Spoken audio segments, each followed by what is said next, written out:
Right ఇప్పుడు అందుతున్న breaking news పై దృష్టి పెడుతున్నాం. ఓటుకు కోట్లు కేసులో చంద్రబాబుకు ఊరట లభించింది. ఆయన దాఖలు చేసిన పిటిషన్ పై హైకోర్టు 8 వారాల పాటు స్టే ఇచ్చింది. ఇప్పటివరకు 18 కేసుల్లో విచారణ జరగకుండా స్టే తెచ్చుకున్న చంద్రబాబు ఈసారి కూడా అదే ప్రయత్నం చేశారు. హైకోర్టులో తొలుత ఆర్కే తరఫు న్యాయవాది సుధాకర్ రెడ్డి వాదనలు వినిపించారు.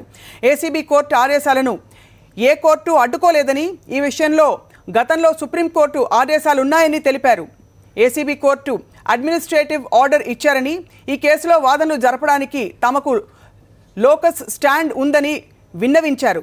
అయితే సుధాకర్ రెడ్డి వాదనలను సర్వోన్నత న్యాయస్థానం తోసిపుచ్చింది. ఏసీబీ ఎలా మెమో దాఖలు చేస్తుందని ప్రశ్నించింది.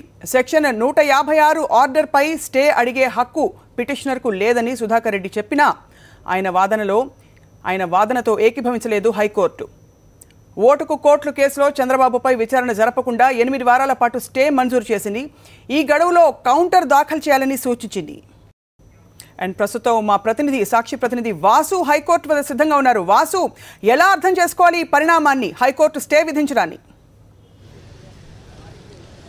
స్వప్న, ఏదైతే ఏపీ ముఖ్యమంత్రి చంద్రబాబు నాయుడు ఎమ్మెల్సీల కొనుగోలు వ్యవహారంలో ఓటుకు కోట్ల కేసు వ్యవహారానికి సంబంధించి ఎట్టకేలకు అందరూ భావించినట్టుగానే హైకోర్టుకు క్రాష్ క్వశ్చన్ రావడం జరిగింది. ఎందుకంటే ఎమ్మెల్యే ఆర్కే ఇచ్చినటువంటి పిటిషన్ మీద ఏసీబీ కోర్టు ఇచ్చినటువంటి ఆదేశాలు చంద్రబాబును విచారణ జరపాలి, 156 క్లాస్ 3 ప్రకారం ఎఫ్ఐఆర్లో ముద్దాయిగా చేర్చి ఇన్వెస్టిగేషన్ చేసినటువంటి ఏదైతే ఆర్డర్ ఉందో ఆ ఆర్డర్ని స్టే చేస్తూ ఆయన అంటే ఈ కేసులో క్రాష్ కావాలని కూడా హైకోర్టును ఆశ్రయించారు. ఈ నేపథ్యంలో 8 వారాల పాటు ఏదైతే ఈ ఎమ్మెల్యే ఆర్కే తరపు పిటిషన్ ఎవరైతున్నారో ఆ సందర్భ న్యాయవాదికి కౌంటర్ దాఖలు చేయాలి, అప్పటి వరకు 8 వారాల్లో కౌంటర్ చేయాలని చెప్పారు.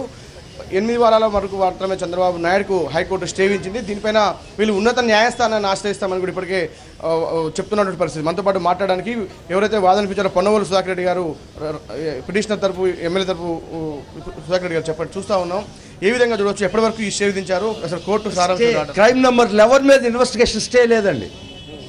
ఒరిజినల్గా ఏసీబీ రిజిస్టర్ చేసినటువంటి క్రైమ్ నెంబర్ 11 ఉంది కదా, దాని మీద ఇన్వెస్టిగేషన్కి కానీ పరిశోధనకు కానీ ఏమాత్రం స్టే లేదు. మేము వేసినటువంటి మెమో మటుకు స్టే చేశాడు. ఇక్కడ కోర్టు వారు ఇచ్చినటువంటి ఏసీబీ కోర్టు వారు ఇచ్చినటువంటి మెమో స్టే చేశారే కానీ ఒరిజినల్గా క్రైమ్ నెంబర్ 11 మీద ఇన్వెస్టిగేషన్ ఆపలేదు, స్టాల్ చేయలేదు.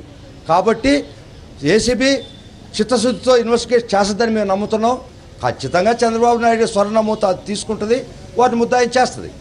క్రైమ్ నెంబర్ 11లో ఏ పరిస్థితిలో కూడా ఇన్వెస్టిగేషన్కి కోర్టు వారు ఆటంకం కల్పించలేదు. ఏసీబీ కోర్టు వారు ఇచ్చినటువంటి మెమోని 8 వారాలు స్టే చేశాడు. వాసు